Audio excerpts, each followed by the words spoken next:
Dude, the way you have inundated my dash with Kuro girls. Well, speaking of Kuro girls, I completed Kuronoki Seki last night.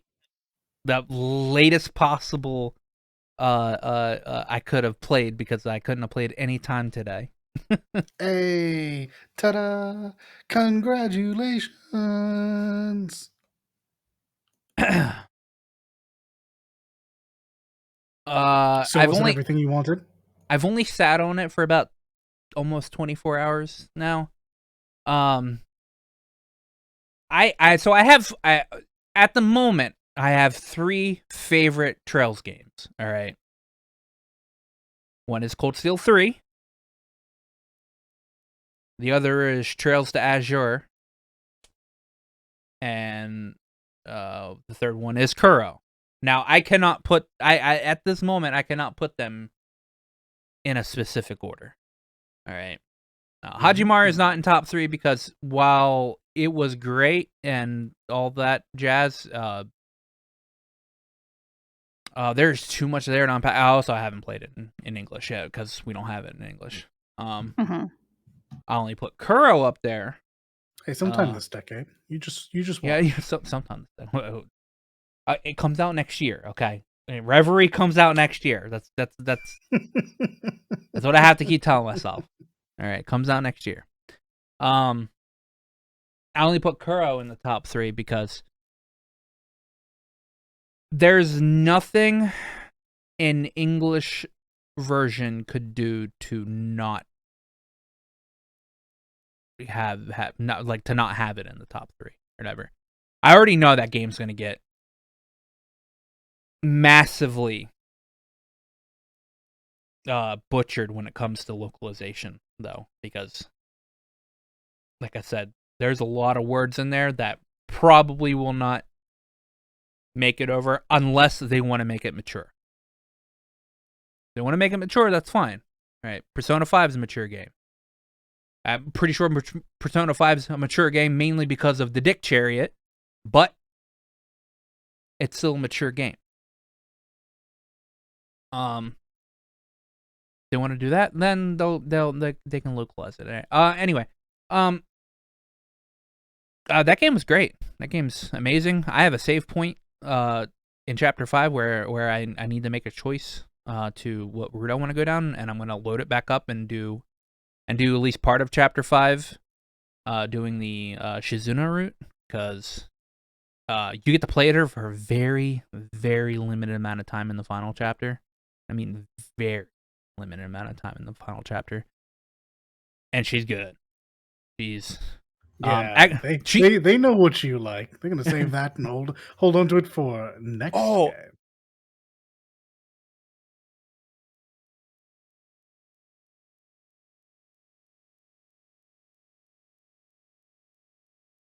All right, I'm gonna spoil something here. All right, so if anybody doesn't want this fucking thing, just skip your ahead. Ears and start singing very loudly. Yeah. It's skip ahead like a minute and a half or something like that. I don't know. Until you don't hear anything about me talking about Shizuna, dude. In Hajimari, you get a episode where Reen's traveling to through Calvard looking for his master. All right. And he happens upon Shizuna, or he happens upon the ninjas that are part of Shizuna's Jaeger Corps, right? And he's fighting them, all right? And he's about to not finish them off, but beat them or whatever. And she comes in and in one fell swoop breaks the tip of his sword, all right? Just instantly. And then tells him, "You're not gonna find your master here." All right. And then has him show off or whatever. Dude, in Kuro, she takes the tip of his sword and forges it into her sheath. All right. Now, I first saw that and I was like, the mad disrespect on this. All right. Just gonna turn hit part of his sword into her sheath. All right. Every time they meet up, it's a constant reminder. The reason though, she explained the reason. Her sword's a bit special. People would call it like a type of bewitching sword. It exudes a lot of energy. Apparently, her sword does. All right. This is the same sword I've seen her cut a leaf in half with. No, not like that. I know what you're thinking of. No. Not Yeah. long or horizontal, but Yeah. she makes 2 copies of the same leaf when she's finished. Yeah. She can't go walking around without the sword being housed in a very special sheath. She has to her sheath has to be made out of strong opponents' weapons to withstand the amount of power that her sword actually exudes. So that's the reason why she does it. Now, at first I was like, before she explained it, I was like, the audacity. I was like, the disrespect. She's like, your sword's nothing more than fucking forging material for my sheath. And then she explains it, and she goes, okay, now she's saying that Reen's actually a strong opponent. But he's also green behind, wet behind the ears or whatever, because she's a hell of a lot better than he is. like so much. Yeah, former pro tank, you've gone a long way to fall. Anyway, I clocked in that game like 115 hours. You could definitely do it in less. I think the Kiseki nut beat it in 85. But also the translation makes you go through like every fucking NPC like 12 billion times or whatever. And I read slow, and I don't skip stuff very often. I let people talk or whatever. I let the I let the voice go. I also idled a few times, so I could have shaved off like 20 hours maybe. Yeah, game's great. Any more talking about it, and I'd probably spoil the hell out of it. For anybody. So by the way, that's way longer than 1 minute. You completely underestimate yourself. So tag the timestamp in the video description. Well, I told him keep going until you don't hear Shizuna. You said 1 minute ahead or something, and I'm afraid it was like this will only take 5 seconds. 3 hours. 3 hours later. What else have I been doing? Anime. There's a couple of choice anime that are airing this season that I've been keeping up with, that I'm forcing Dalit to also keep up with. Only one anime worth watching. No, 2. There's 2. That golf anime is good. All right. Golf? Like I said, you said golf? Only one anime worth Yes, I said golf, and it's wild. I don't know. I don't feel as strongly about it as he does, but it's not as bad as I initially would have expected. Huh? It's worse. No, it's okay. It's so good. I thought it was amazing. And here's a description of one episode. That feeling when you just watched Eve take part in an underground mafia golf battle against a gay cheating golf vampire with huge tits and on a futuristic golf course that randomly generates holes using mechanical sequence as elaborate as a Gundam transformation. That's a whole lot of words. Fucking hell.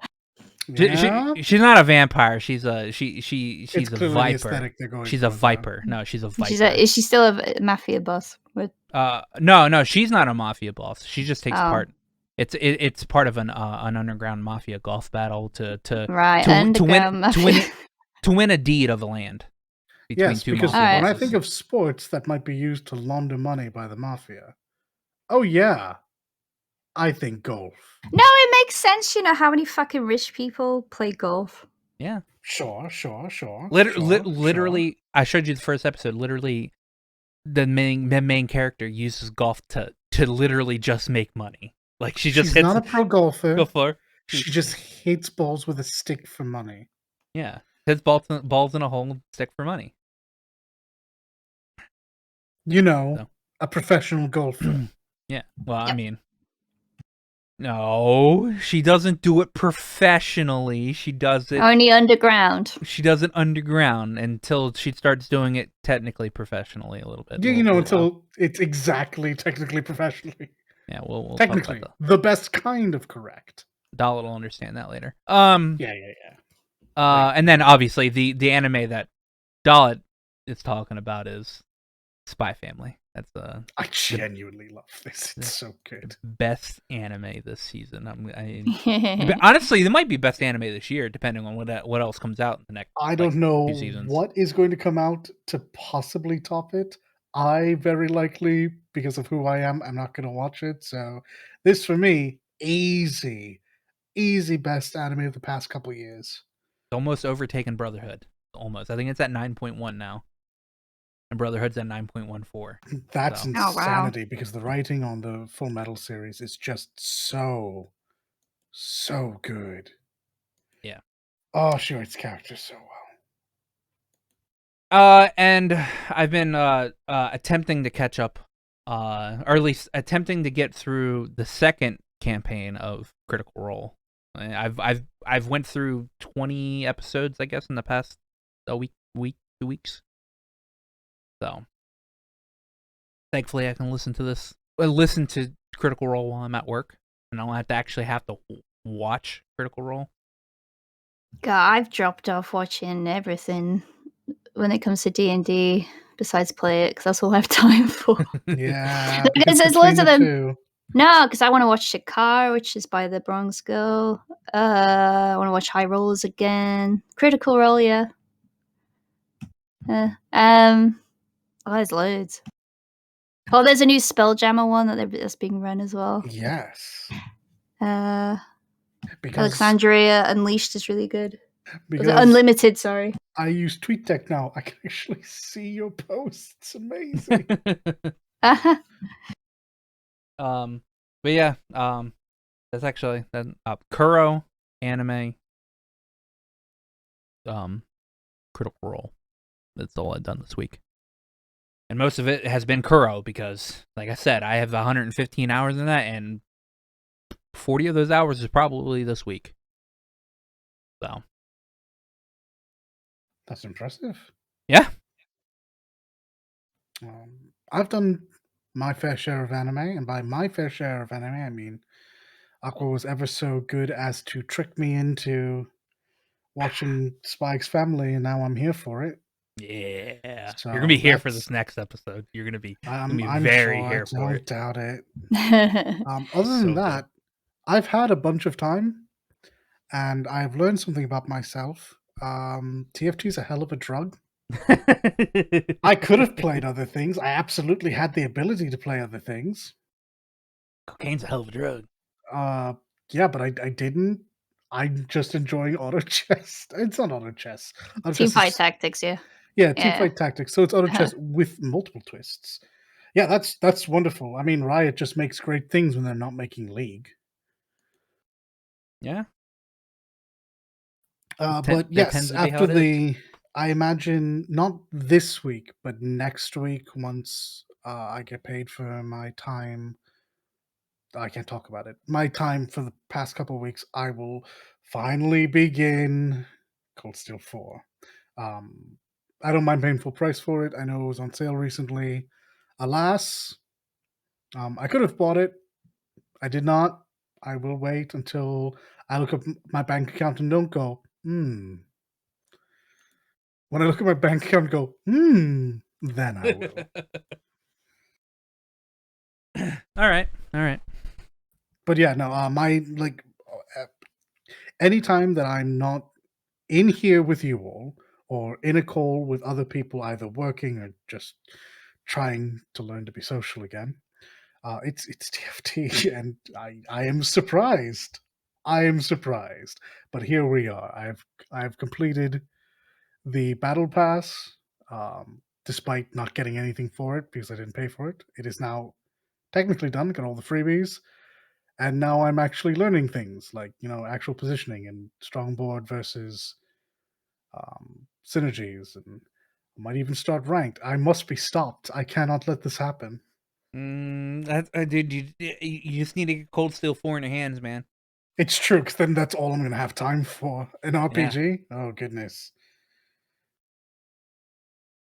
Be broken, have one-hit Laura again. Oh, What? Yeah, one-hit Laura. Because I don't think you get Aurelia.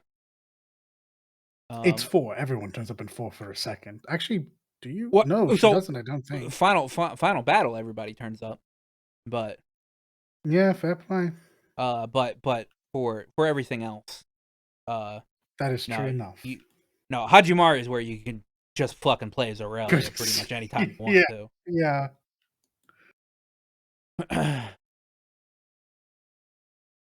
Your turn. Yeah, it's my turn. It's me. Yeah, no. So basically, I started off after the podcast day, I guess. It was May 4th, right? May the 4th be with you and all that shenanigans. So, of course, I played the Old Republic MMO. Too right. Yep. Of course I did. I had Rats, to, by right? the way.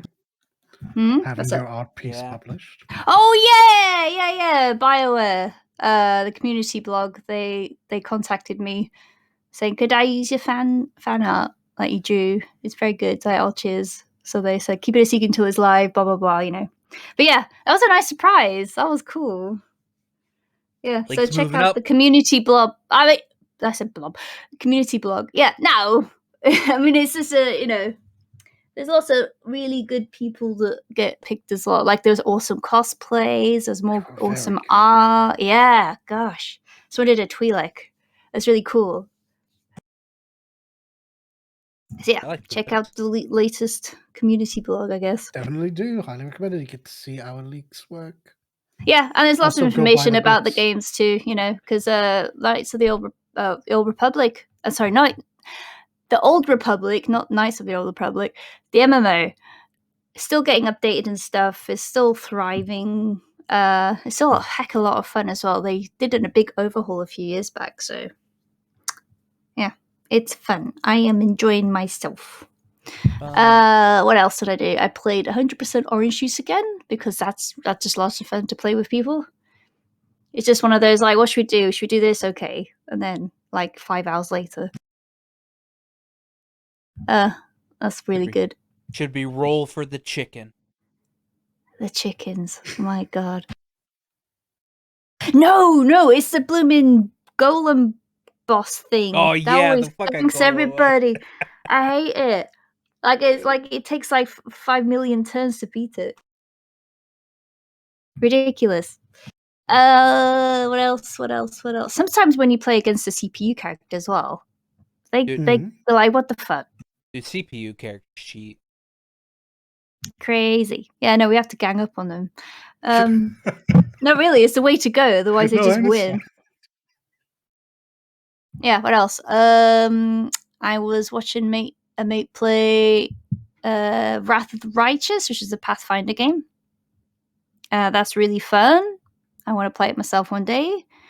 There's lots of interesting choices and stuff, like lots of party dynamics you can choose. Lots of like social interactions and romances and stuff like that. One character is fucking wild. I'm not going to spoil who it is, but let me tell you, they suggested taking a potion of invisibility each and then go bang in front of people. God. I mean, exciting, but not what at all in the way I was expecting. That was I was cackling. I just woo! Jesus. I mean, that's a Sam Riegel move. Know, but on the other hand, that's a weird kind of voyeur. I'm not prepared for. That's a Sam Riegel move. That's a Sam Riegel move. 100%. Oh my God! Yeah, no. So that game, woo wee. Yeah, loads of fun just watching it. So it's fun to play it too, I'd imagine. Hey. Yeah, so that's what I basically did. No Yu-Gi-Oh? No, not this week. There's an event coming up, but it's not there yet. So I'm going to check it out this week, see if it has updated or not. Because they actually give you information before, and then let you like sort out your deck and upload it to the dual thingamajigger. beforehand, before it officially opens. But yeah, not yet. Leaks breaking her addiction. No, it's No, always just like- there in the back of the mind, because you get daily gems just to just logging in and stuff, and then you have to rank. The ranking What does is that sound like? yeah, I like the game. No. No, that's fair enough, actually. Yeah, but no, you get like the ranking up and stuff in between, so you can start your battle pass. So it's between seasons of the special festivals. So there's always something to do. Oh. Yeah, so that is it for me. Okay. I'm just sitting here like retweeting fucking Kiseki characters because that's apparently what I do on my Twitter account now. So we do have a question from Little. Oh. No, it's like, the adult like groans at this section now. Hey guys, don't forget to sub to the channel if you're into what you're hearing. While you're down there, remember to like the video as much as we like you. You'll be good now. So how many seconds did Dalit play Cold Steel 4 this week? Smile. JK. Soon, I promise. I do want to play this game. Nah, he said he's glad to hear you'll be playing. Yeah. Now you're looking forward to progress updates and future possible future discussions. For sure. And then he turns the sights on to me. Oh, this is much better. He goes, I'd like to just say that I had no issue with the final boss of Kurano Kiseki. Why you gotta be a bitch? Sounds like someone did the appropriate amount of grinding and side questing. I'm not convinced that he didn't play on easy. So I'm gonna go ahead and call you out. You played on easy. Nah. Big no, call he out. he had a way different setup than I did. I throughout most of he played with his big head, did he? He hey, I had Agnes in my party, all right, and I don't look at her that way, all right. She's underage. Just saying, fair enough. Rosette, on the other hand, she's not human technically, but she's of age. So, yeah, on that one. And I didn't have Judith in my party, even though I had her in her swimsuit outfit most of the time.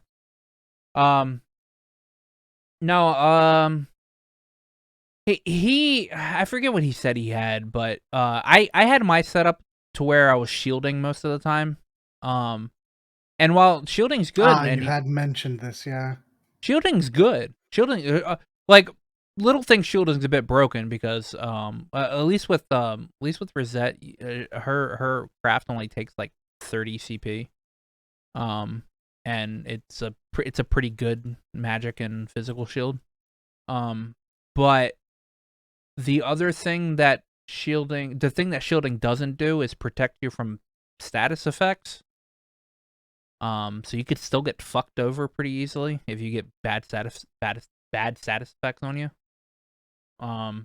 So while you don't take as much damage, you also don't get turns to do anything. So there was one time during the final boss fight where literally the only person I had left in my party was Judith, because everybody either died or got deleted, because that boss deletes your enemy, your characters. I don't mean just like, I don't mean like killing them outright. I literally mean removing them from the game. I just had Judith in my party, and Judith got like a turn every 20 turns. So, yeah. Yeah, but he had a different setup than I did. So, I mean, I got past it. I got past it. I beat the game. Dude did do this. This is true. I've got the trophy for it. That's Pride all that matters. intact. All that matters. But yes, I'm now in Crimson Sin waiting room. So, but yeah, not actually a question, Little. So, get better. We'll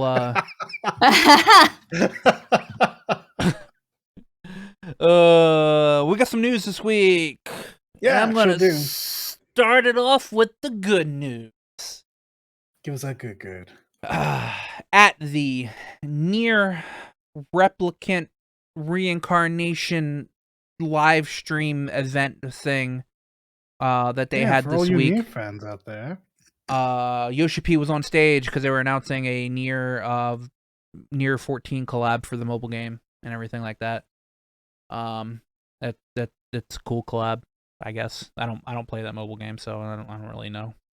But the important thing was, every event Yoshi P goes to, he's always asked the question, what about Final Fantasy 16? Well, Yoshi P said some stuff that he was not allowed to say, apparently. But he said the trailer is done. The trailer that we're supposed to get this month. It's done, but certain factors caused the announcement to be delayed. And it should drop soon. Okay, so it should be TM. noted, however, because I've heard a lot of this going around, and I'm not entirely certain about this. Matter of fact, I think Audrey did an update to her post in this. Yeah. Done and finish have two different meanings in this one. Well, okay, so she was referring that thing you're referring to is when she talks about the game is pretty much completed. Yes. The done part, the trailer is done. They're sitting on the trailer. They're just waiting for the. Sorry. That's they're my waiting. fault. I thought you were talking about the game. The trailer, No, yes. no. Yes. Trailer's done. Trailer's done. They're sitting on it. Some factors caused the announcement for the trailer and the release date that should come with the trailer.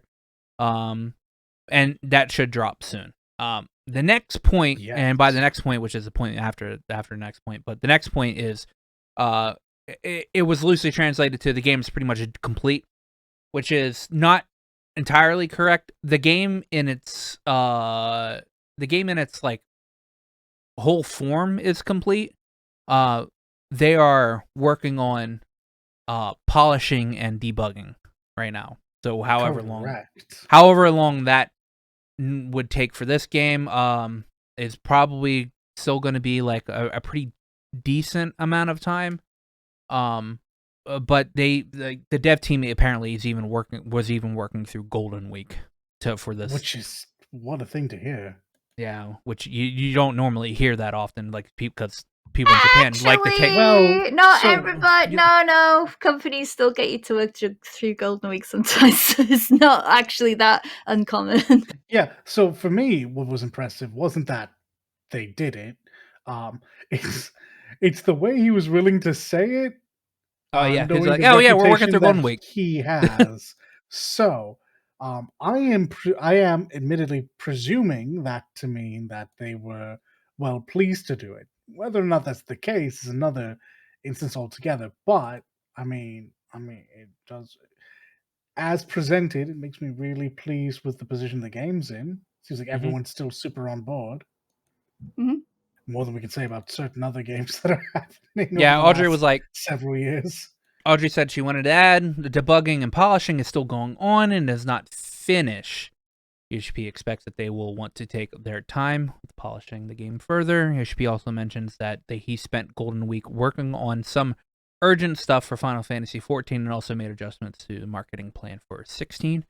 That the FF16 dev is also working their hardest on the game. Regarding 16 being pretty much complete, literally translates to the game is greatly coming together. I had here's some things.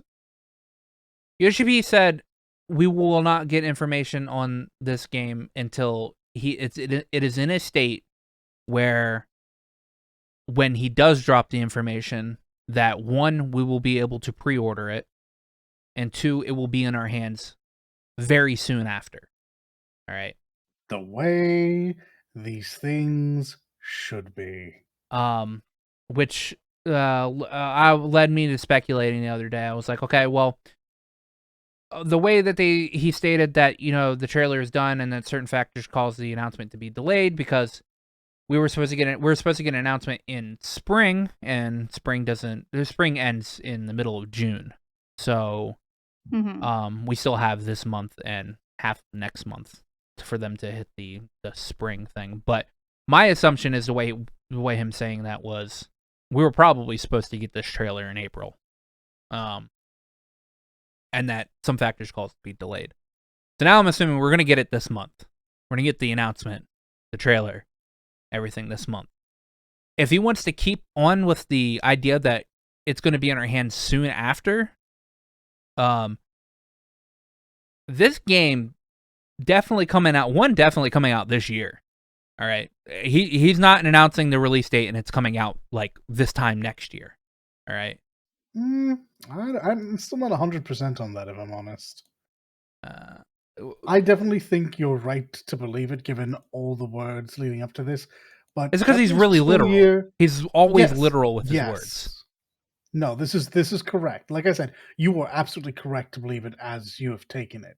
However, in my head, Japanese fiscal year, as I understand it, doesn't end till January, February, March? Yeah, it ends in March.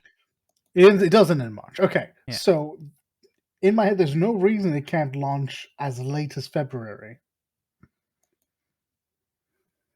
But that is, of course, just me being an absolute pessimist. I would love it to come out Christmas, maybe, if I'm being super optimistic, roundabouts Thanksgiving. U.S. Thanksgiving, that is. I have the opposite thinking on that. I honestly want to say this summer. Oh wow! So you think you think it's going to come out before Forspoken? Yeah, I think it will. Oh, wow. Wouldn't that be juicy? Wouldn't that just throw all of my spending plans into a mess? Because this is what I mean. Like, Yoshi P's extremely literal with the way he uses his words. All right, his idea of very soon is definitely within a couple of months after an announcement. All right.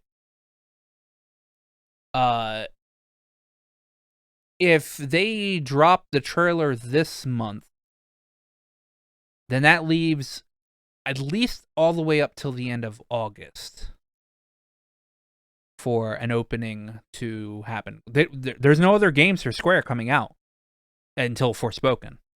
All right. Square doesn't have anything coming up within this quarter and next quarter of their fiscal year. So they're pretty much open. With Forspoken being pushed back to October, this leaves, especially if the game is pretty much complete in the sense that they're still ongoing with their debugging and polishing, but it's so far along ahead that Yoshi P can just sit there and actually say that. I honestly, I think this game is like kind of in the state that Xenoblade Chronicles 3 is in, where it's actually pretty much done, and all they need to do is just finish. Because I don't think they find a place to slot it in. Yeah, I honestly don't think they would have pushed working through like Yoshi P. I mean, Yoshi P was working through Golden Week anyway for 14 reasons, right? So he was like, okay, well, I'm working anyways. I'm gonna do 16 stuff as well. But if he was doing 16 stuff, then obviously means other like the other part of the team was also probably doing 16 stuff. I don't think they would have really pushed through Golden Week that much if there wasn't like a release date that they wanted to get to very soon, and pushing through Golden Week is one of like the factors of them getting it out for that time. And since there is actually an open spot up until Forspoken, now there's an open spot after Forspoken, which could easily be like the Christmas time, which I'm saying, I'm not saying it's not going to come out in Christmas time, but I also think Christmas time is too far off for the words of very soon. I don't know. Like, my hope is it is this summer, because I like once I see this trailer, I'm gonna want it. Oh Oh, yes. So, Oh, yes. I also want to know who's working on this game, because it's not 100% confirmed that the Devil May Cry 5 guy is working on it, but that's almost 100% confirmed that he is working on it, because there's no way that they're going to be doing this like very, very action oriented game that looks like that, Yeah. and Yeah. he's not working on it. Two, I want to know if Soken's doing the music. I want to know if he's doing the music, because if he's doing the music, the game's going to be a banger. I have faith in this game regardless. That OST is Ooh. Or at least immediate get in buy. help, because he's not. I mean, he's Yeah. he's recovering a lot, but he's still recovering. Yeah. I also And wanna I know even know that man will work himself into Yeah. into a bed. You know. Oh, certainly. I also want to know who's writing the game, who's writing the story. Yeah. All right, because if it's anybody in Business Division 3 that normally does story writing, it's going to be pretty decent, because they don't miss? Question mark. Correct statement. There are very specific people in Business Division 3 that write very well, and they do not miss.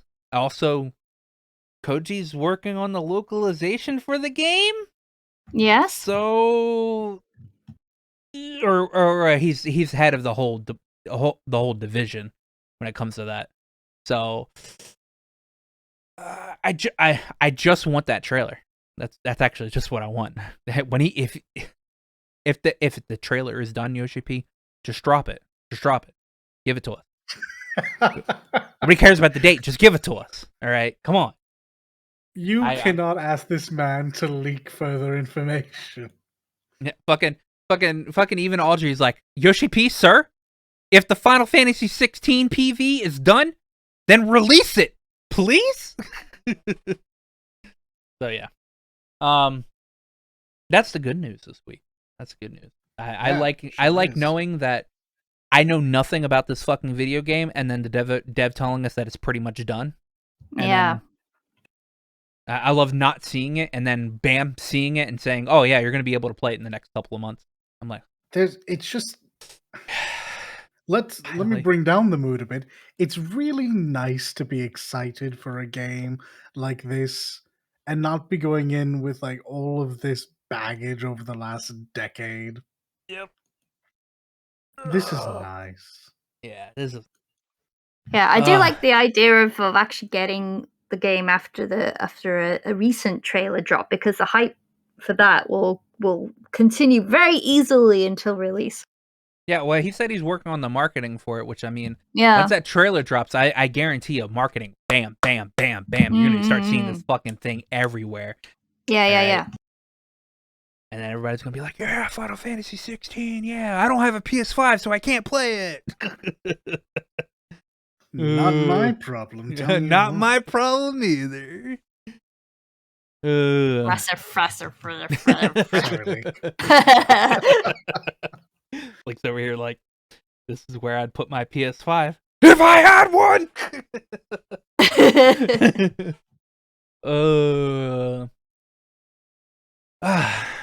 This next bit of news came out today, I think, or at least you linked it today. Unreal Engine 5 train station little video looked like a fucking real life horror. Yeah. Now, this isn't for any actual game. It's someone just testing it out. But oh my god, Unreal 5? I live in Japan, and this looks like someone took a fucking video of a train station. So I'm used to seeing this scene. It looked like a fucking video. What the fuck?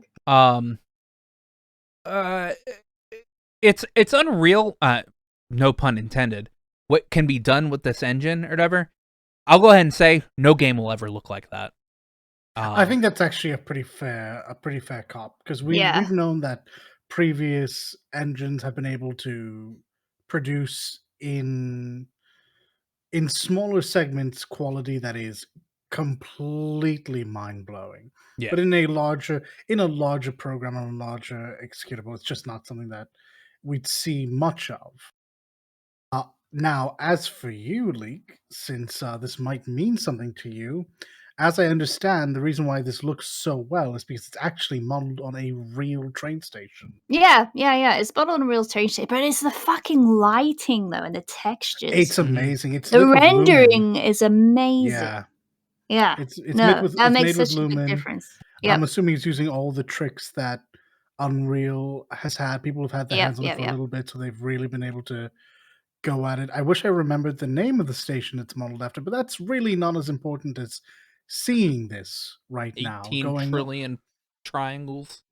Yeah. I mean, no, Aqua was right. I happened to catch this right before the show started, and I was like, okay, H2 cool. Diamond Station. There we go. Yeah. Yeah, I just thought it was someone, because I follow some travel blogs essentially. I was like, oh, someone's just showing their trip to Japan or something or other. And then suddenly, boom, Nightfall. Well, excuse? That's what got me. So, like, Unreal 5 has animation. Like, you can do animation in this engine as well. So it would be really freaking cool. Maybe not a full game, but something, an experience. You know, you could create an experience. Just imagine that kind of thing in VR.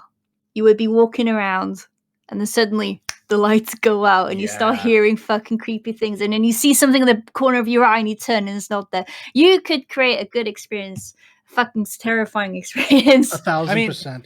I don't even necessarily know that it was meant to be as unsettling as it was, but genuinely my first thought was, oh my goodness, this is going to be such a great horror walking sim.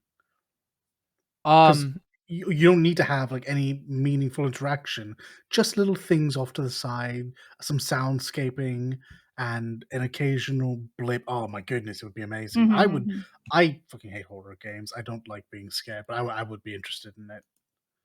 I recall back to your Hellblade playthrough. Shut up. Listen. Oh, that's not even a scary game. It just had moments. Listen, it just had a very scary atmosphere. Yeah, it's a good. I mean, they're also like doing that with I was like, The Matrix has like some weird Unreal 5 experience. Yeah, no. Yes, they do. They had that demo. It had some gameplay in it, but it was mainly just like an experience that you could do in VR. Yeah, you can fucking talk to Keanu Reeves. Yep. But Who doesn't want to sit down and talk to Keanu Reeves? What a guy! Dude, I know, right? Dude, what a guy! Breathtaking. Though it's funny you should mention Hellblade, because as we know, Hellblade will also be using Unreal 5, so we get to look forward to being terrified. Yeah, when that game will never come out. I'm sorry? That game will never come out. Really? That game will. I have this stigma when it comes to like super quadruple A like Microsoft studios that take forever to make a video game. And help. But you believe in Kingdom Hearts? No, I don't. That's the thing. I don't. That's not how that works. That's the thing. I don't believe in Kingdom Hearts. No, it was unreal. Even pressing the new game button, it was like, no, this is just a $60 trap I played into.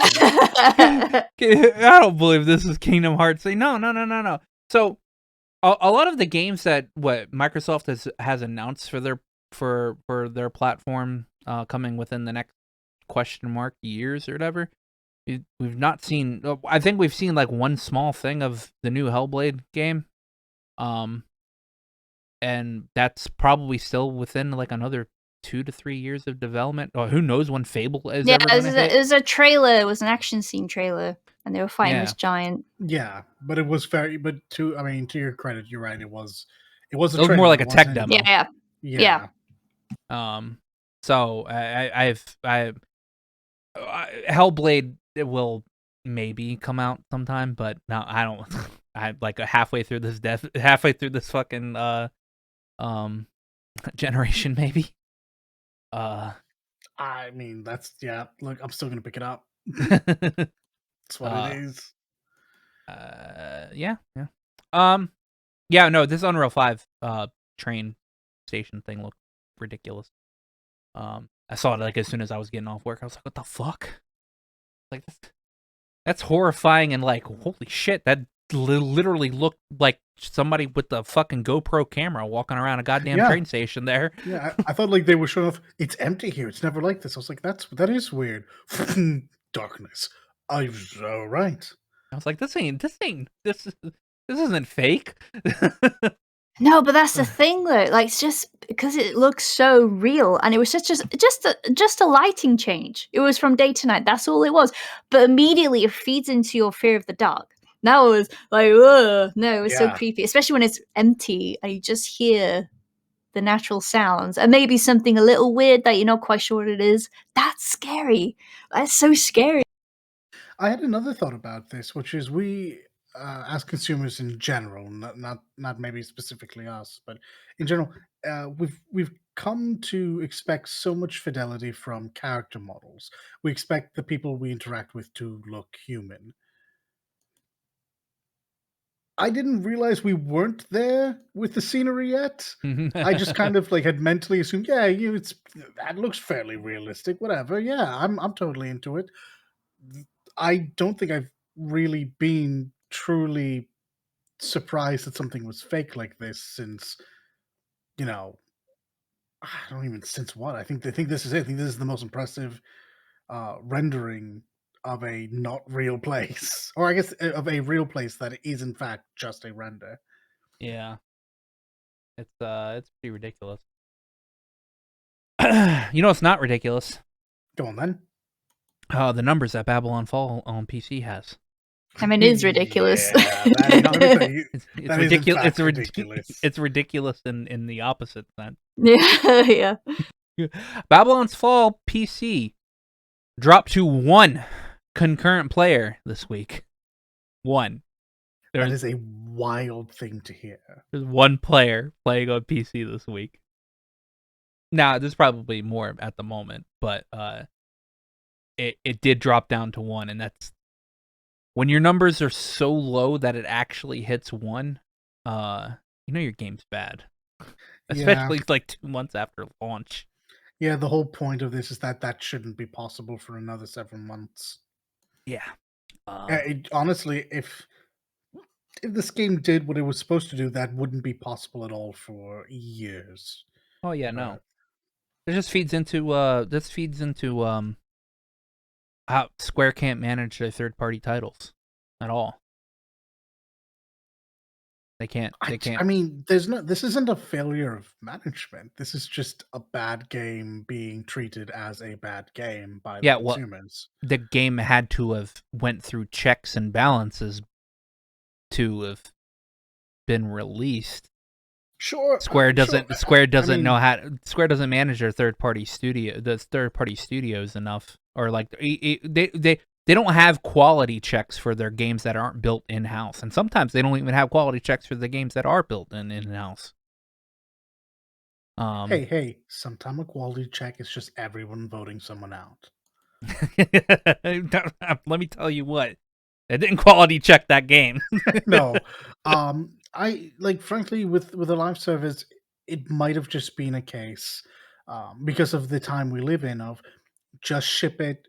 Sure, they'll rip it to shreds now, but so long as any amount of people stay with it, we can patch our way back to a reasonable place. That one person sticking with it, yeah, holding on for dear life.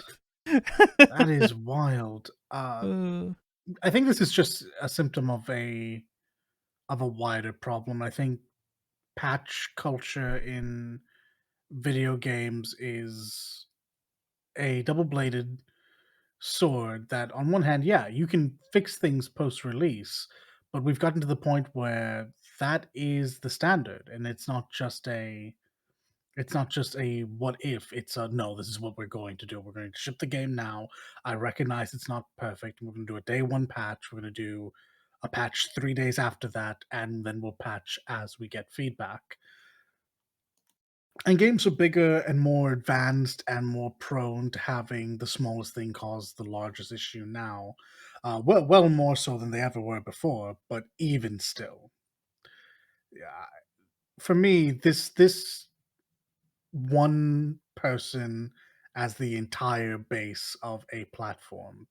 That just being the PC, I'm sure there were people playing on PS, whichever console this released on, but this is pretty telling. This should be a big wake up sign. I I think don't. we've already seen Marvel's Avengers didn't Square's. even get that low.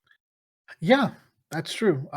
Well, to be fair, I think that's mostly just because it had the Marvel name, and people were always going to give it slack, even if it was bad. Like Babylon's Fall has nothing to fall back on. It has, yeah, we were made by Platinum, and that's it. Yeah. Yeah, Platinum hasn't been batting good averages lately, so. Well, to be fair, and I've said this before, Platinum's average is actually worse than people tend to think it is. Yeah. Platinum's highs are very high, and that's why everyone thinks so kindly on them, myself included. I fucking love a good Platinum game. A good Platinum game is probably going to be top 5 game of the year that year. Mm-hmm. But a bad Platinum game is immediately forgettable. Yep. Immediately forgettable. It's either Astral who? I couldn't get into that game, but you know what? That's not even. I don't even think Astral Chain is a terribly good example. I think Astral Chain would have been a lot better if it wasn't on the Switch. Well, look, I agree with you, but like Astral Chain is one of their mediocre games, which is fine, and yes, still forgettable in the end. It's their most average of average games. I agree, but even they poked fun at that during the Bayonetta 3 reveal. Yeah, where they were like, "Oh, it's Astral Chain." No, we're just kidding. We're actually giving you a good game. I'm thinking of their licensed titles. Like, I think the worst game they've ever made that I have played, big asterisk, is the Legend of Korra game. That game's a mess. I forget that they even made that. And that is exactly my point. I played that game. Yeah. I played and beat that game in one sitting. Their highs, Revengeance and Nier Automata, fucking brilliant. And their lows, Legend of Korra, and I believe Transformers Devastation, though that might have been a different company. I actually hear that Transformers game is all right. Well, so I guess that I was listening to it from a real I think from what I hear, so. I think from what I hear that the gameplay of that game is actually pretty decent or whatever, but everything else about it is. You might be right. Actually, I think the game that actually did poorly was the Teenage Mutant Ninja Turtles one. That one might have been the jank one. Doesn't matter. I, on principle, stay away from licensed work from Platinum because they have shown me that if their hearts aren't in it, or if they're not funded, I'm going to get a game that isn't worth the amount of money that I paid for it. Dollar, why'd you play Legend of Korra 2 months ago? I didn't. That's not what Steam's telling me. Steam is lying to your face, buddy. Dollar, last online. Oh, wait, no, last online. You were last online too. No, not the last time you played. Yes. I don't even know the last time I had that game installed. Dude. You know, yours and my Steam account or whatever might actually go up in value or whatever because we have that game on our account or whatever. You cannot buy that game anymore. That game's been delisted. Oh, is that true? Yeah, that game's delisted. Wow. That's unfortunate. Probably for the best though. We can always play it. Yeah. Really? Yeah. Let me see if I can. The game is completed. It's not so bad that it's like a buggy, unplayable mess. It's just not very good. Yeah, no, I'm downloading it right now. So, just like you cannot buy this game ever again. It's gonna be great. Our profiles have gone up in value by like $3 because PT. This is not true. But a lot of people value games that you value stuff that you just cannot get anymore. Yeah, even no matter how good or bad it is. I mean, like misprints get fucking are jacked up in price because it's technically wrong. I wonder how much the ET cartridge would go for nowadays. Oh God, I don't think about that. Yeah. So yeah, Babylon's Fall, shit game. Only one person playing on PC. I don't even have my heart to defend it. He's just right. Yeah. New report: the Guillermo family is considering to partner up with a private equity firm to acquire Ubisoft to stave off any potential buyers of Ubisoft, because Yeah. apparently, I guess it is in ready to be sold off to any group. So yeah, if this Hmm. report is to be believed, then that's a soft confirmation that Ubisoft is willing to kind of dissolve itself, or at least sell the company as a whole to a willing buyer. And Yeah. the Guillemot family do not want that. They would like to keep some amount in, despite not having anyone in the family who wants to play ball in an executive format. Yeah. I don't know. I don't know what the root for here, because I probably would much rather have a larger company take over Ubisoft, because Ubisoft has some decent IPs that they could make better. Oh yeah, no, I think the Ubisoft catalog is absolutely ripe with opportunity for Oh yeah, they work on Star Wars money. games and stuff. Yeah, there's Yeah. a lot there that you could turn into profit. What's the over under on Elon buying it? He's already joked about it, but like, what are the chances that that stops being a joke? And he just says, "Fuck it, why not?" Probably at this moment, probably not much No, anymore, since absolutely. He's a bit he's busy. a bit busy dealing with other things. But yeah, I mean, I would much rather like a big company do this instead of like the Guillemot family keeping control of it, because obviously that direction has obviously shown that Ubisoft is not in a good place. But I mean, I don't know what company would buy Ubisoft at this moment. Well, it's interesting to think about that statement now that you've said it, because uh, the Guillemot family isn't going to have much in the way of a say in how the games are made now. Eve has parted, and like they have no actual grip in the company. So there's every chance that regardless of whether they retain or not, that we'll see a different direction taken by whoever is actually helming the decision making in the company. I guess, but so if a bigger company buys it out, then there's a chance for actual change in the upper management of Ubisoft. If Well, I Guillemot mean, I don't think we keeps have it. any. I don't think there's going to be anything but a bigger company if a buyout is happening. Well, yeah, but I'm saying if they keep the status quo of Guillemot keeping the full stakes of it, I don't think that the management is going to change for for Ubisoft at all. Not like they're gonna not like the person that's running Ubisoft right now is gonna change the way they're running Ubisoft right now, because I agree with that. they're not getting new management if the Guillemot family like tries to keep a hold of it. If another company, like say Microsoft or Sony picked it up or whatever, then they have the want to actually go in and maybe clean house a little bit, see if there's like anything that needs to be changed. That's certainly true. I wonder though, because I'm just thinking in general, the Assassin's Creed games, the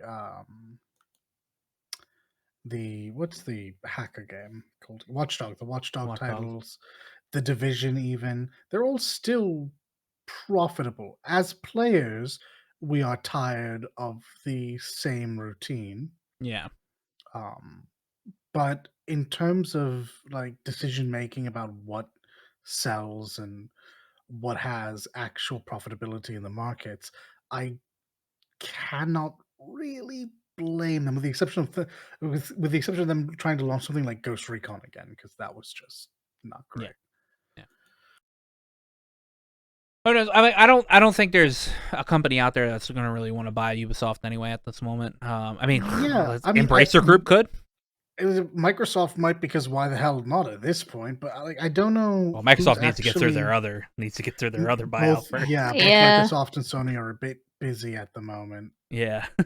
Speaking I of mean, I imagine management change. Embracer. Yeah. Yeah, I imagine Embracer is actually quite busy themselves trying to balance out what they've just picked up and how to work it into hmm their THQ Nordic backlog.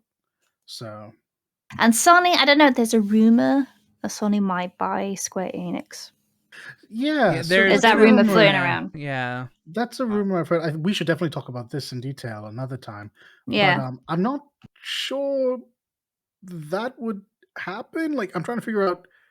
Of course, Sony would love that, but I'm not sure Square would love that. What are you talking about? Fucking um Matsuda's all about the money, and Well, obviously. fuck. Yeah, you're right. Like Square has just like in the past few years, it feels started really embracing multi-platform and PC and all of that.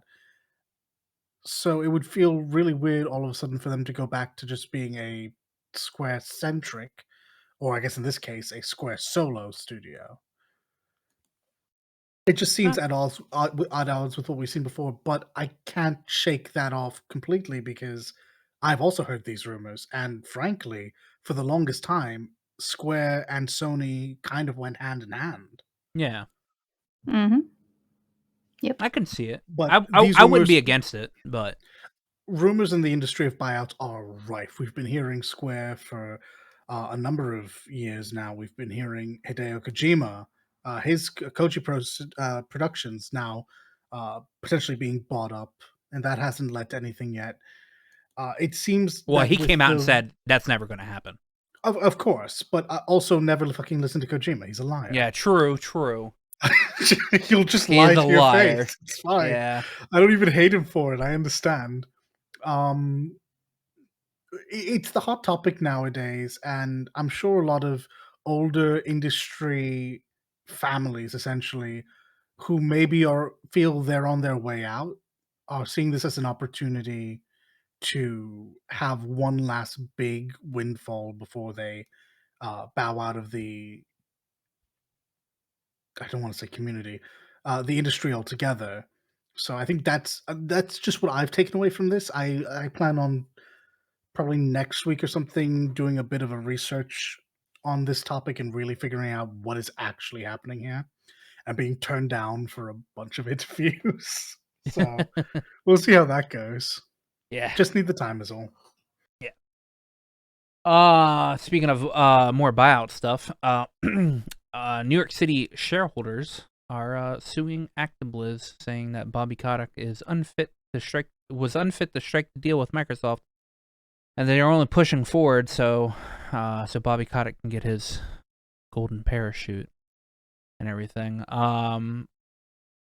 That's funny. It's also Activision. entirely accurate. Whether or not this is going to work is a different story. So I don't think that they're trying to really block it No. entirely. They do want to. They're mainly suing for the damages because obviously Microsoft struck the deal when Activision Blizzard's stock was at a low point, saying that their stock is actually worth a lot more than what it is. It's just that, due to the circumstances, like he took advantage of like the situation or whatever, and so now these shareholders are losing out on a lot of money. I mean, that's fair because Bobby Kotick is one of the reasons why the company was losing its like percentage in their shares. Well, like I said at the very beginning, I think that what they are saying is correct. Yeah. I don't know if they win. I don't even think winning matters. I think this is just they're going to continue to put pressure on ActiBliz because ActiBliz currently has a couple of class action suits that we don't know much about. There's the California case. There's multiple harassment suits that have already Mhm. finished or are still going. There's other shareholder lawsuits. And there's another couple, I think. Yeah, here we go. There's 4 shareholder lawsuits currently going. 8 lawsuits over the Microsoft merger. 4 lawsuits. 4 of them have been voluntarily dismissed. And now this one. Like, if nothing else, maybe we're just getting to the point where enough pressure puts the company in a place of just saying, look, all right, we're going to pay out some of these to make them go away. Yeah. It's a possibility. I mean, I honestly, they're kind of in the right here. I agree. The shareholders are going to be losing out on a lot of money, and I think And have been because of his shenanigans. And I think they're just mainly doing it because they're like, hey, we want our damages or whatever, because Bobby Kotick's been fucking kamikazing this company into the ground, and losing out on all his money that we put into it. So I mean, there's so much shit going on with Blizzard, and it's tired. I like, I'm not a lawyer. I'm not a shareholder. Mm-hmm. All I know is that people are losing money. People are getting money. There are too many rich people complaining, actually, at the moment. So too many rich people complaining. Too many rich people complaining. Enjoying the video? Remember to like and sub. Helps out the channel a bunch, and we're grateful for everyone we get.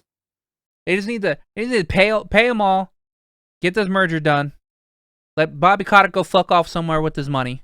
All right, and be done with it. Let the developers make their video games in peace. Amen. Amen.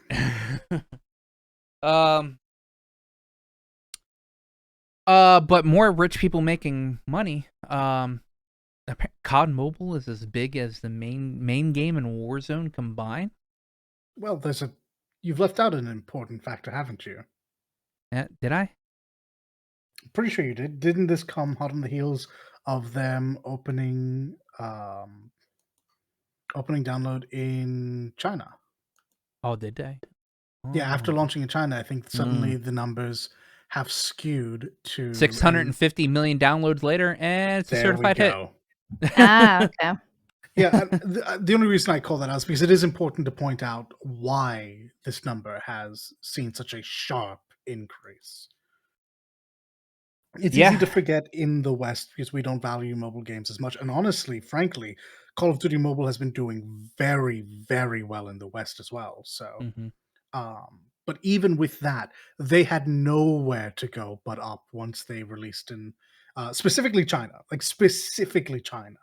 but just in the Eastern markets in general, where mobile gaming is less niche than it is here. Yeah, they love their mobile games over there. It's ridiculous. I mean, one of the half the reason why MiHoYo does so well with Genshin Impact, because it's extremely popular over there. Obviously, it being a China-made game.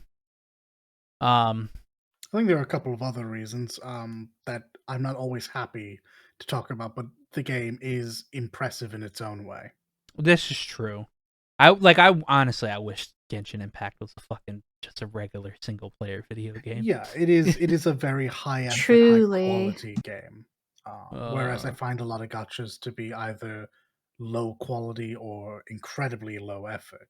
It's something that I feel dirty doing it, but I will staunchly defend MiHoYo's quality control over that.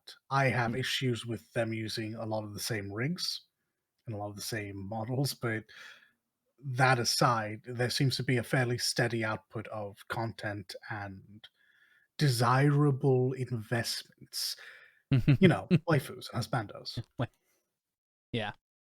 Yeah, but it's pretty ridiculous. COD Mobile only being out not very long over in China and already hitting 650 million. So it's interesting for me because I've not actually done anything. I've never downloaded Call of Duty Mobile. I don't know what the quality is like. I assume because Call of Duty, it's got to be fairly high quality. Yeah. So if it's competing with other mobile shooters, I mean, this is a huge name, even in the East. Like PUBG and Fortnite have done their thing, but I Well, PUBG Mobile's also extremely popular. exactly, and that's why I wanted to use it as one of the comparison points. Like it is popular, and it does really neat things like have crossovers with things that I wouldn't have expected it to have crossovers with, which I suppose Fortnite does as well. But Mhm. Call of Duty is just like a well put together shooter. Yeah. Even its worst games are still very, very competent shooters. I would Mhm. assume the same. They might have other issues with bad maps, bad monetization, or just other facets of gameplay. But point gun pull trigger has always been pretty solid from them.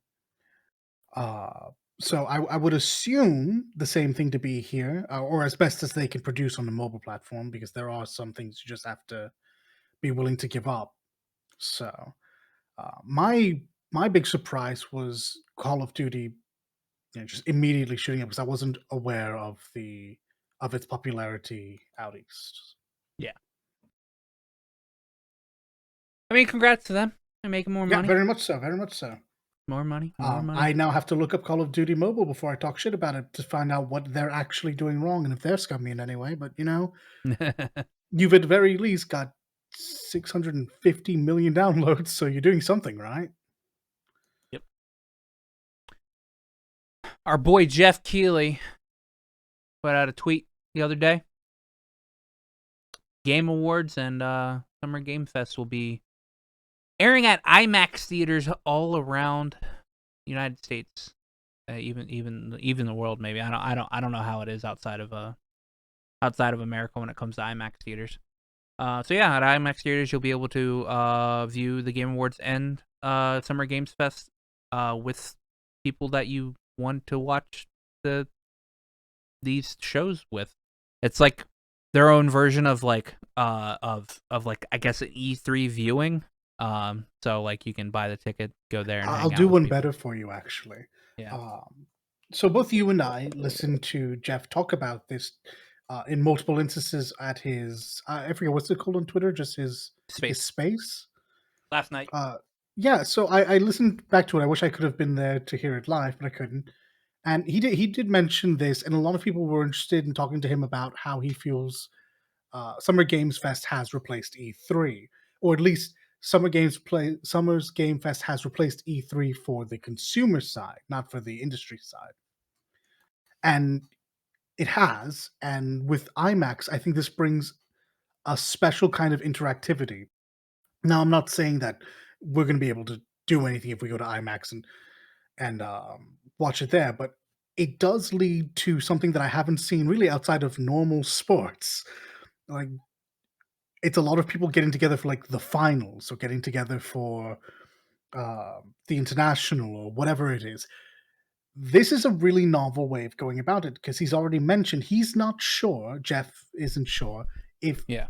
he's interested in putting together an E3 type event where they rent out a convention center and there's 100,000 or more people all together in one spot, waiting in lines and doing things. This allows a sense of community over a very large area, especially since we've been locked away essentially for so long. Yeah. By the way, it's still dangerous out there, folks. Be safe. But just in IMAX theaters, you're going to get a community of people that live near you that you can like actually be really close to and have continued correspondence with and just enjoy shit together. Yeah. Like I do consider this like a brilliant idea of having the NBA finals at the bar. Like this is a really novel idea, and Yeah. there will of course be other things they do with the online with their influencers and just the ability to co-stream or restream events and such like that. Yeah. He said, yeah, I don't care who you are. Go ahead and co-stream. That was cool. That was very cool. He's like, he doesn't, he's like, as long as people are watching, it doesn't matter if it's through the actual stream itself or watching it through whatever streamer's eyes or whatever. If you want to co-stream, you go right on ahead and do it. Just And that might express change as the permission to years everybody. go on. Yeah. Because as things get more corporatized, we'll see how that goes. But at the moment, we are like in grassroots Summer Games Fest time. We are at the birth of this. It's going to be really nice seeing how it's still community first. Here's what I'm gonna do, Dalit. All right. Go on, man. I'm gonna fly out for the Game Awards, and we're gonna go to IMAX theater, and we're gonna watch the Game Awards at an IMAX theater. Oh, God, I think IMAX means I have to go to San Francisco. I don't know that I want to. Man, I get nervous going into the city right now.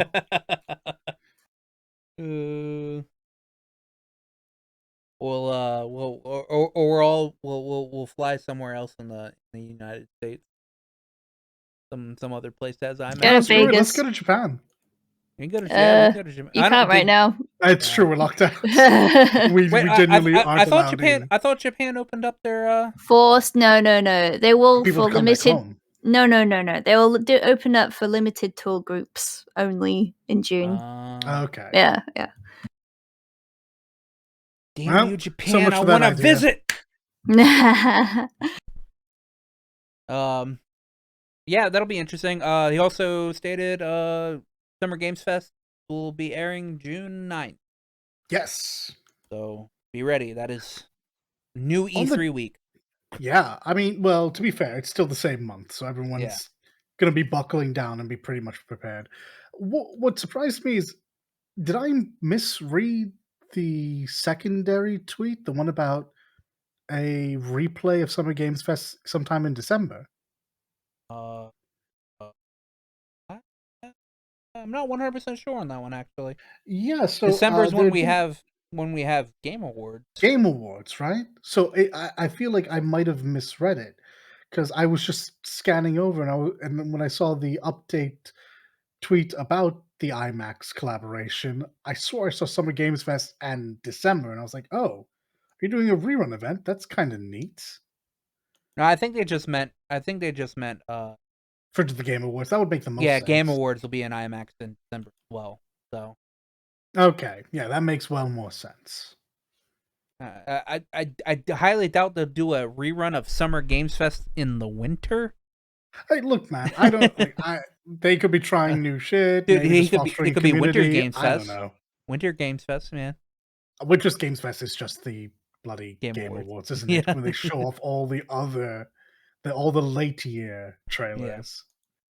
Yeah. And Jeff's space thing that he had yesterday was interesting enough.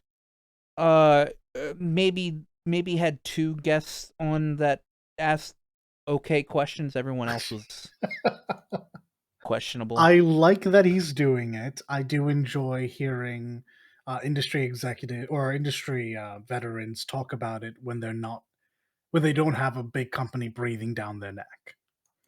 Yeah, I thought he handled it very well. I hope he continues doing it. And yeah, sometimes the questions are a bit rough, but hey, that's why we watch after the fact, and times 2 speed is a thing. Bruh, man. But my Splatoon 3. Don't call out anyone in particular. Be nice. I agree with you, but be nice. Have you guys ever played Mafia? Because I've never played Mafia. I know the game not series. directly. Just watched. Yeah, I know the game series. I know it's a big thing, but I actually haven't played. Well, the new Mafia game's in development at Hangar 13. It's gonna be running on UE5. Okay. You're actually going to be in New York, Chicago, wherever it takes place. Yeah, it's gonna be UE5, which means maybe it'll actually look like the city you're in, because fucking you can just do that in UE5. You can just evidently you can just look like real life. Whatever. That's interesting. I've never played a Mafia game. I don't think I've ever watched a Mafia game played, but I know a lot of people like it. So, yeah, I should have paired this up with all of our other talk about fucking acquiring shit. But apparently Sony's deal to buy Bungie is under scrutiny right now. Oh, really? Great surprise. Why is that? Yeah. Feel like the FTC's probably like, I don't know about that, bruh. I don't know about that. Yeah, it's a big move. Anytime a buyout happens, that's going to be a major shakeup to the industry. Though I don't know that I necessarily think that's what this is. Well, It's going to be under fire. So yeah, it's being probed by the FTC. I mean, it's like when we reported that FTC was looking at the Microsoft buyout. exactly. So they're obviously they're poking around. They're looking for it. They're looking for all the stuff about it. And they'll issue on whether if there's some antitrust issues or not. I don't see this buyout going. I don't see this buyout not happening. Because Sony doesn't own as much as Microsoft does, and Sony's also in the middle of not buying something that has 12 billion other IPs involved with it as well. Mm-hmm. Yeah.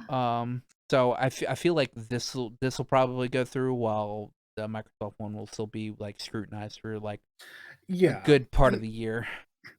And just because of the big shakeup and the amount of chatter around the Microsoft acquisitions, I think we're just going to see the FTC cast their eye more often into the game space.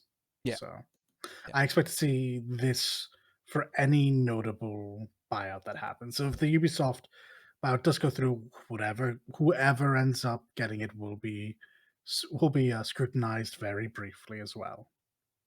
Yeah. I mean, all buyouts are normally like the FTC doesn't ever fucking do anything. I don't think they stopped antitrust really fucking like shit. Yeah. In quite a while. They're just like, hey, we're looking. Okay, you're good. They're just doing their job, their quote unquote job. So I mean, like I said, I obviously they'll look in there and be like, okay, well, Bungie, you own like fucking 3 things. Yeah, go Sony, you can fucking buy Bungie, whatever. They're gonna look at like FTC's looking at Microsoft like, well, Microsoft, you already own this, and this, and Activision Blizzard owns this. If we combine that, then you're like you're like owning like a third to like a third and a half of like fucking the industry. But I also still think the FTC will be like, yeah, go ahead, Microsoft, because again, while they do their job, they also do not do their job.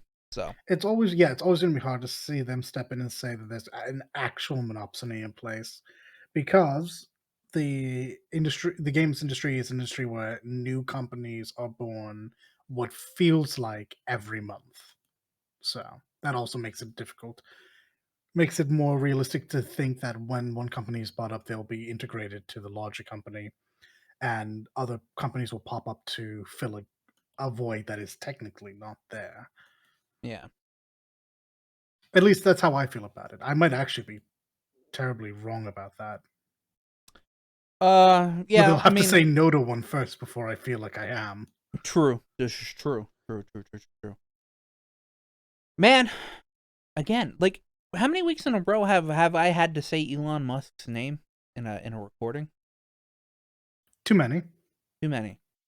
Well, Elon Musk is being sued by its Twitter shareholders, hoping to block the buyout.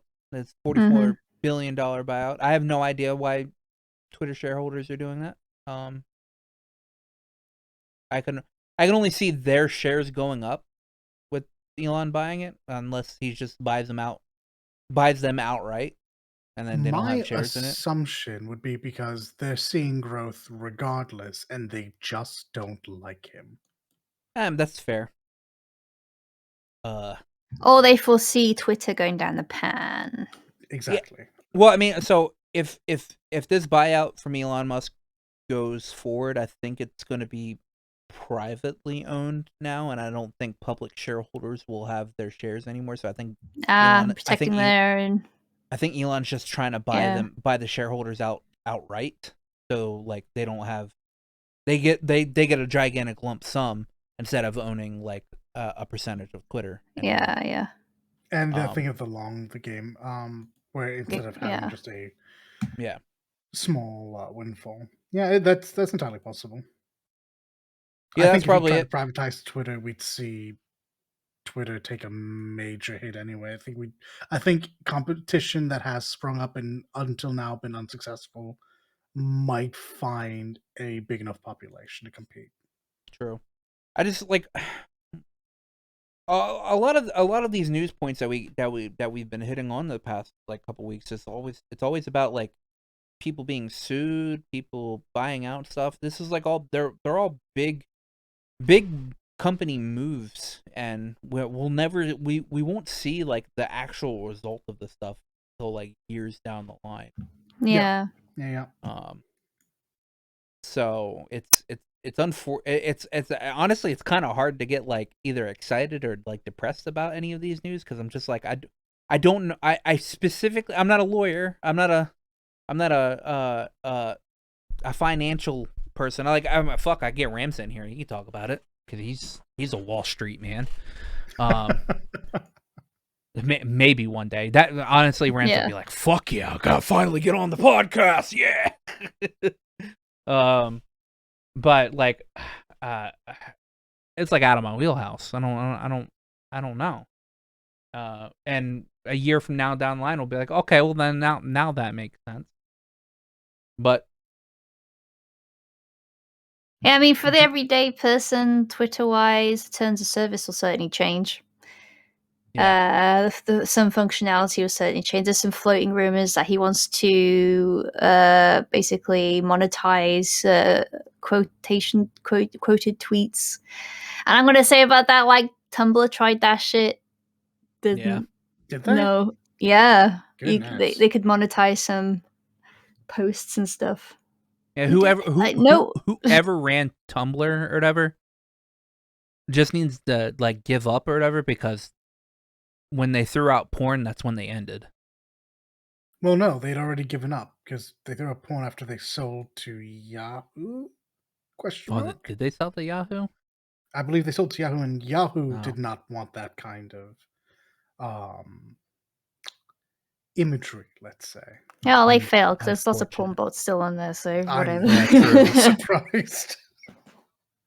It's just not the go-to space anymore. Now it's Twitter. But yeah, so it's basically how Twitter may function or may not function in the future that people like you and I will worry about, but that's not going to be for anytime soon. Yeah, we won't see that change like anywhere in the near future. We'll be like 5 years from now, and like terms of service are changing to something bad, and we're like, "Damn you, Elon! You screwed us over. Why didn't we see this 5 years ago?" That's my 35-year-old voice. Yeah. Oh, I spelled that wrong. At least I can edit. Yeah, actually, yeah. There we go. Thank you, Elon, for giving us this edit button.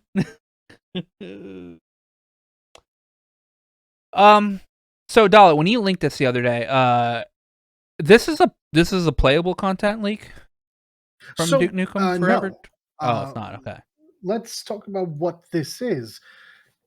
Cast your mind back to 2011, or was it 2014? No, it was 2011. A game that had been through the worst kind of development hell finally releases, and people are excited. Duke Nukem Forever. Yeah. It would go on to be received mildly. It was fine. It's not what people wanted. No. But cast your mind back further at E3 in 2001, back when E3 was an actual real thing, there was a trailer release that was much more in line with the Duke Nukems of old, what you would expect. And people were really excited to see it. And over the years, that changed. And people wondered whatever happened to that game. Because industry insiders, or rather company insiders, had mentioned that was mostly finished. Possibly in the same way that 16 is now? Well, on Mother's Day, turns out that 2001 version of Duke Nukem had shown up on 4chan, not as a playable feature, but someone had uploaded themselves playing it. Oh. Yeah. It's an entire level played start to finish. Well, maybe not start to finish because we don't know what the flags are, but it's a level. They have an incredible amount of weaponry. It's fully voiced over, fully affected, fully gameplay, full gameplay working seemingly as intended. Mm-mm.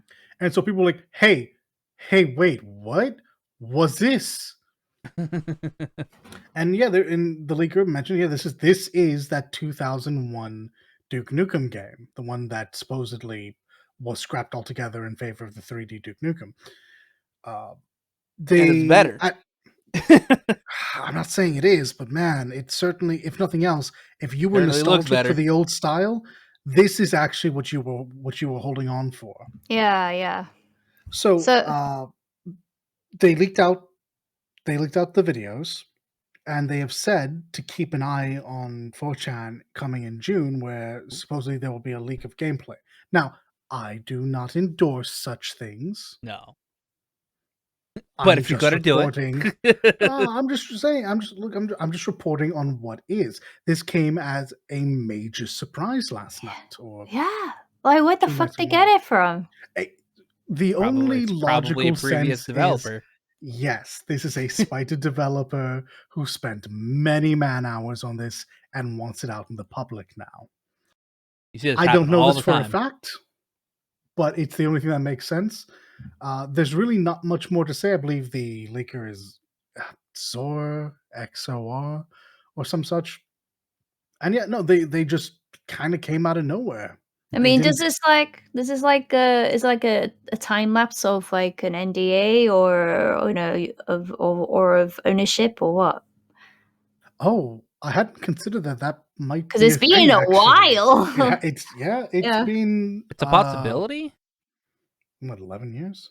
Yeah, I mean, it's a possibility like NDA ran out or something along that lines. But I would just believe that a previous developer found found files or whatever of this and was like, well, fuck it. I mean, there ain't nobody actually gonna go after me, and nobody knows who I actually am. Here you go, That 4chan. last part is kind of important. It is a Nobody knows. 4chan leak. Nobody's ever gonna know who I am on 4chan. Here you go, guys. And then it's like, oh, by the way, June, we'll release more. Okay. So, I mean, you see this all the time with ex devs. I think what fucking ex Obsidian devs. When after Knights of the Old Republic 2 came out, I think a while after they threw out some of the content that that was supposed to be in Knights of the Old Republic 2, and it's now a mod for the game. I see. So that's actually a very good content pack too. The Sith Lords content mod, the content mod pack. That's really good. If you ever play it on PC, get that. So, yeah, this is exciting actually. I'm actually excited for June to see more. I don't condone this, but I will definitely watch from a sideline. Yeah, I don't even necessarily know that this is like the biggest news in the world. It was just something that broke as I was going to bed, and I think I saw Lawrence Sontag mention like, "Oh, it's the old Jedi text." It's like, the hell is he talking about? And then it was all just there. It's like, wow, Well, it's certainly this looks surprising. amazing. What? Yeah, so surprising. I guess it is Duke Nukem Forever because it keeps fucking coming back. Yeah, forever indeed. You are Forever, correct. indeed. It's Duke Nukem Forever because it was forever in development. We got a little MiHoYo corner over here. Genshin mobile revenue is amassed to 3 billion. That's That over is 3 billion. Incredible number. That's too much money. My bloody goodness. Too much money. Too much money. People need to quit. All right, quit. Get off of Genshin, please. This is why Gacha's not gonna die. And I recognize that I said before that Genshin specifically is, or MiHoYo specifically, does Gacha slightly different to become more palatable. But this is exactly why it's never gonna fucking die. Yeah, no, it's too much money. $3 billion. I I don't wish I care if that's in. I don't care if had 3 that's in. billion. What is it? It's not Doesn't yuan. matter what. It doesn't matter what Yeah, it doesn't matter. It doesn't matter money that's in. 3 billion's a what you're lot. using this in. The fact that we're into the billions is incredible. That's more of some. That's more than some America's policy numbers. When did this release? 2020? Like midway, late, like 3/4 of the way through 2020? Yeah, I think so. Or they're out of Yeah, 2019. it was like a what, August release-ish? Anyways, it released like 3/4 September of the way 28th, through 2020. September. So yeah, like this they've made some meaningful money off of this, so it explains some of the other things we have to cover. Yeah. So MiHoYo is going to reveal their first info on Project Zenless Zone Zero. Some alliteration there on May 13th. The new game that's C3.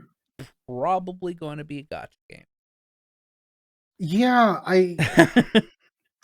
I was trying my best to think of something else it could possibly be, but frankly, MiHoYo has 2 games of note out. I don't even know if they have more than that, to be frank. They The have Honkai Impact 3rd Honkai and and Genshin. yeah. So, realistically, there's no reason to think that they wouldn't continue with their very profitable ventures and put out another, I almost said Impact, another gacha game that allows them to monetize maybe a different demographic. This feels very much currently mystery and post-apocalypse in the more traditional sense, because I want to say Honkai Impact is also post-apocalypse, but it's also I've future played a and little bit of sci-fi. Honkai Impact. So when it comes to Honkai Impact 3rd, I like it. It's just weird. And I never I get didn't into fancy it. it, but it's just weird. I feel like if I may have gotten into Honkai Impact when it like first came out, I'd be actually pretty into it, or whatever. But at the Maybe, yeah, moment, it's just I think there's just too much there. And it's the yeah. same with Genshin right now. There's too Well, yeah, much. possibly. I did like you. I tried Honkai. I was interested to see how the story affects Genshin Impact because people kept saying, "Oh, the universes are connected. Oh, we're going to see this, that, and the other." And I was like, all right, listen, hold on. You're saying things that don't mean anything to me. Let me go do some homework." That homework didn't last long because it wasn't for me, but I do recognize that it is a post some kind of impact, obviously, Hmm. and it's very sci-fi oriented. Genshin is very fantasy oriented. This feels maybe more mystery, more everyday person oriented, where we'll find things like that. They have not said anything about it. There is a teaser site up at the moment, and information had pointed to the 13th, and now they have confirmed it. That's So, the day before my birthday. hey, happy So, birthday! Have a gotcha. dude, I would be very for the game not being a gotcha and actually being like a AAA single player video game, whatever. Because All I'm saying is that MiHoYo has more money than God and has the ability to put out a meaningful, not even just single player, but a meaningful, like, standalone non-gotcha product. I just don't think they will. I don't think they will either. But I'd be happy to be wrong.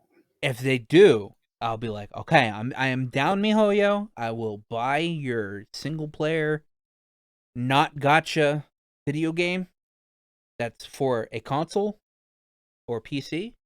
I'll be down. I may even buy some DLC if you put DLC with it, because I know Genshin and its story and its gameplay is really good.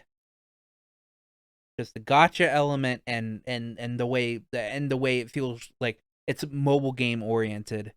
It was the stamina system that I think damned it for a short period of Yeah, time before they figured. I don't even necessarily know that they did figure it out, but people became accustomed to it, and with more and more content, they found other things to do in the meanwhile. yeah. The stamina system isn't actually that bad. I never ran into any problems when I was like Boy, playing I it. did. I went to town on that game. Um, but I know the story for Genshin is actually really good. And if they could just translate that into an actual video game, I'd be down. Oh, genuinely, I don't think the story of Genshin's very bad at all. I think it's actually quite excellent. Like with many games, many gacha games, I would love single player variants. I think Fate Grand Order has run its course, and they need to just put out single player or standalone titles based around the different lost belts and well, just sections because they're not all lost belts, but all Dude, the different sections. Like they would have a chance to remake Septum to make it actually good. yeah. Oh, You know what Fate needs to do? Just fucking contract out a good video game company to make a good video game. yes, I think the They games they've have put out also have right more now than aren't very money good. than God themselves. The God Yeah, himself. yeah. I think they've put out really low effort video games that they know their fan base will eat up. I know this because I'm stupid and have bought 2 of them. I didn't buy one. I didn't buy any of them. I I had a hacked PSP and I got one of the PSP games, the one that does the fucking Extra. Yeah, it's rock, paper, yeah. scissors. Yeah, the rock paper scissors one. It's just a rock, paper, scissors visual novel. That's all it Yeah. is. Yeah. Um that one was okay. It was bad, but Yeah. it was okay. Yeah, it wasn't great. Apparently they had a expansion to that that made it better. I don't know that I believe that. I would like to see them put out like an actual game that people could recognize as a game. Actually, you know what they should do? All right. And They should go the Persona route. well, they should go the Persona route, but this is what I want them to do, all right? Go on then. And this is the only time I'll probably ever say this for a video game franchise, all right? Really? Oh, big words. Contract out Koei Tecmo, make a goddamn Musou game. No, they've already put out 2 Musou games. But a good one. I don't. I yes, like I understand why you say this because a Musou game makes sense when all of your characters are bloody, strong as crap warriors, and that's not true. They're not all that way, but like the whole purpose of this is it's a giant war game. It's murder, death, kill, but Yeah. And it's guaranteed to be good because it's not fucking the Warriors game. It's not do you know what one of the biggest problems with the Extella games are? what? Do you know what the horde of enemies you're fighting are? No, I don't. I've never looked at those games. Yeah, well, doesn't matter. I have. I still am not entirely certain. That's the issue with a Musou game. The idea of fate is more intimate than I think people realize. Yeah. A Musou game like requires armies, and with the exception of Alexander or Iskander rather, I don't think you're going to find anything that really meaningfully works for that. I would rather have something like, fingers crossed, what we have seen so far of Grand Blue Fantasy. Like, Dude, when are we ever gonna get that game? When is that game coming out? It's supposed to be this year. Where's the news? Where's the news? no idea. Jeff Keighley, please have it at Summer Games Fest. Yeah. With a release Yeah, date. just make Fate Go Yeah. in an action the Fate Go story Yeah, in an make action setting. Fate Just Go have Relink. There we go. yeah, exactly, and just have like I recognize a lot of people aren't going to get the characters they want because of the sheer amount of characters in the game, but you have Dude, DLC story updates. important. You have story important characters you can choose from. You could always throw more characters in because you can. It's fine. Just do this. Dude, I don't know just how do we got story here from updates from Mihoyo, but in the terms of like the Lost Belts or whatever. Just keep doing story updates. Like I mean, fucking $5 a fucking a story update with new characters. oh, it would be well more than $5. Yeah, oh, yeah, it would be well more than $5. There you go. It would make money because Fate fans are It would make money because nice I and would not buy dumb. it, and I'm not. I think you're right because Fate fans would buy it, and I know this because I'm not the biggest Fate fan, and I would buy it.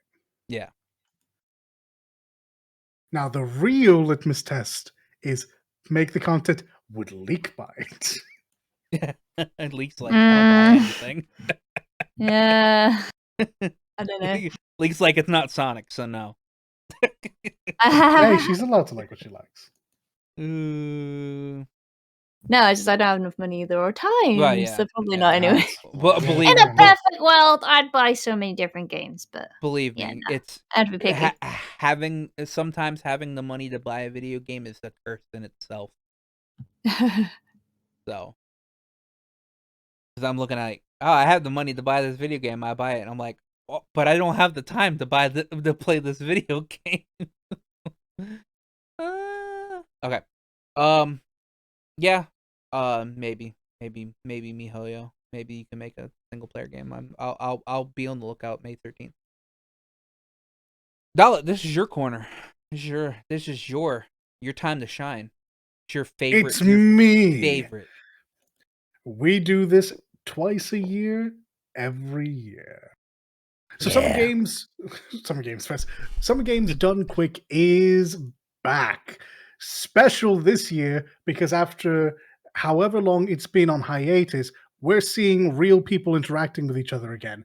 June 26th, mark the day. That is day one of Summer Games Done Quick 2022, coming to you live from the Doubletree Hilton in Bloomington, Minneapolis. Expect a week of games run really, really efficiently, benefiting Doctors Without Borders, Médecins Sans Frontières. That's it. That's my whole spiel. Watch it. It's fun. Watch it. It's fun. Yeah, we got Mass Effect in here. We've got the new Kirby: The Forgotten Land in here. People fucking playing Perfect Dark, Spyro. Yeah, it is 7 days of people running games as efficiently as possible. We're talking about big skips, little skips, fucking perfect movement, frame counting. If there's a trick in a video game, you're gonna see it. Your favorite games probably being run this year. And unlike past years where it's just been watching a Twitch stream, now we get the benefit of my favorite part of Summer Games The and couch. Awesome Games Done Quick. We get the couch. Yeah, the fucking it's couch. just good entertainment. Watch it. If you can support it, support it. You benefit Doctors Without Borders. If you can't, just sit in there and give these people the views they deserve. They kill it twice a year, every year. Yeah, person I just started following on YouTube, NL. He does a lot of Xenoblade Chronicles stuff.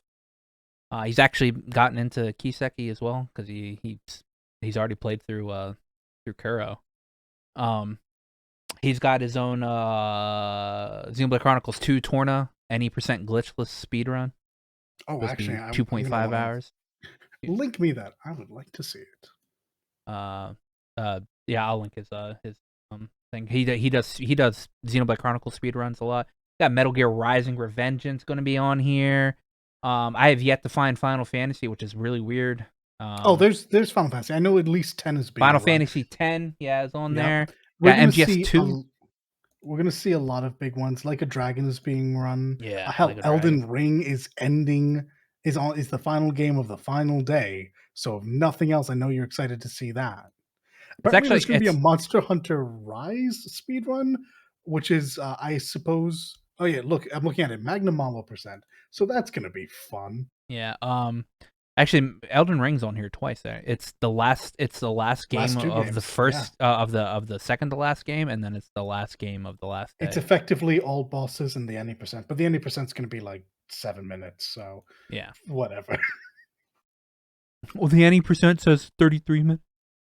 But yeah, the 7. Oh, that's 7 right. minutes. I keep forgetting they patched out that exploit. Yeah, they patched out the one where you can fucking beat it in less than 10 minutes.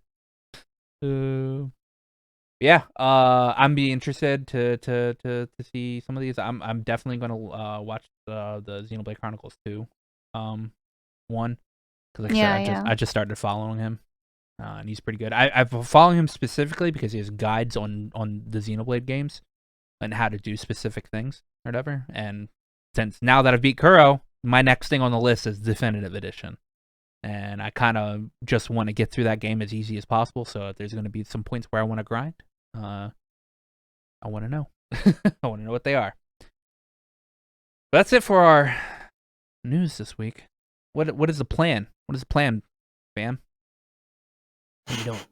What's going on this week? Probably the same old, honestly, at the moment.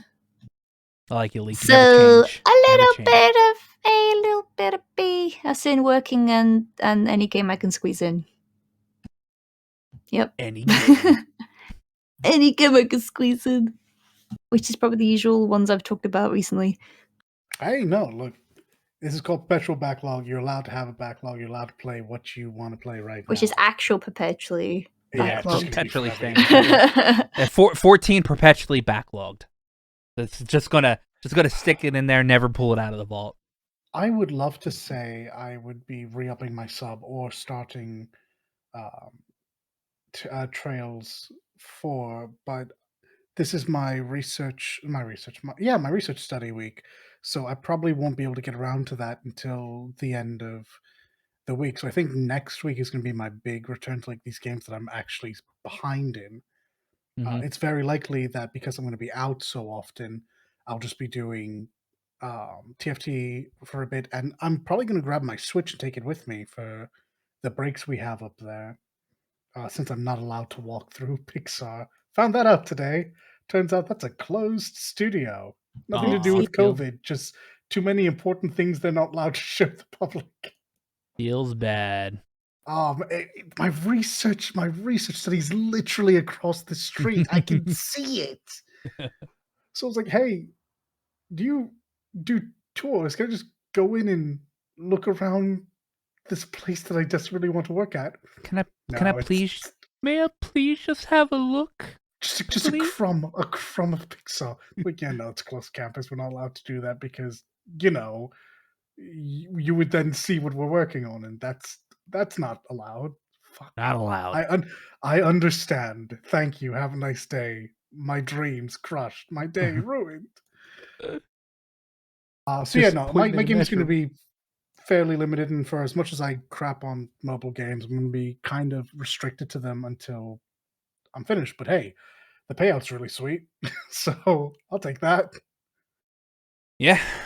Well, like I said, Xenoblade Chronicles Definitive Edition. I actually work overnight tomorrow night, so I will be sitting at work playing that.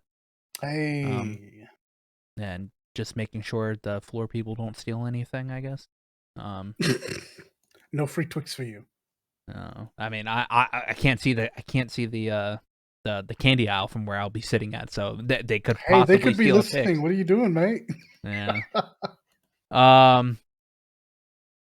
Yeah, I'll be doing that because I got to get through that game because there's literally a Twitter account that's counting down the days till Xenoblade Chronicles 3, and I think it's like TikTok. 81 days or something like that. So yeah, God,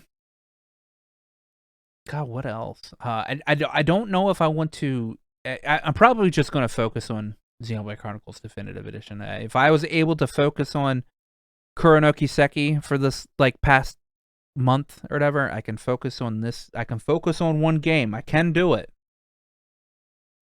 That also requires me to play my Switch, so that's also a downside. Obviously, right after this, I'm forcing Dalit to watch some anime. So that's we gotta at least get through this Spy Family episode, and I more Critical Role, I guess. I listen to that. I've been literally listening to that daily. So that's gonna be my life until there's not even another game. We're so dead on games at the moment. Oh yeah, uh-huh. So dead on game releasing. All right, game All releasing. right, I'll allow at the that moment. though. I think Eiyuden Chronicles Rising comes out in a couple days. I believe so. Tomorrow. Today, actually, I think it's 10. Yeah, I think it's the 10th. Eiyuden Chronicles today Rising. For you, maybe, future man and future lady. I'm still yeah. I think it's supposed to come out today. Yeah, May 10th. Yeah. So maybe I'll look into that. So, who knows? But If you made it this far, you know the drill. Hit that big red button. Do a comment if you hate us or whatever, and you want to tell us you hate us. Go ahead. I welcome it. You will hurt my feelings, though. Yeah, you'll hurt Dalet's feelings, but he's a mamby-pamby anyway, so who cares? That's fair enough. But yeah, we will see you guys next week. Indeed. Take care. Bye. Before you go, remember to like, comment, and sub to us. Not only does it help out the channel and let us know what you're into, but it also makes you 100% cooler than everybody else. I checked with Aqua. It's definitely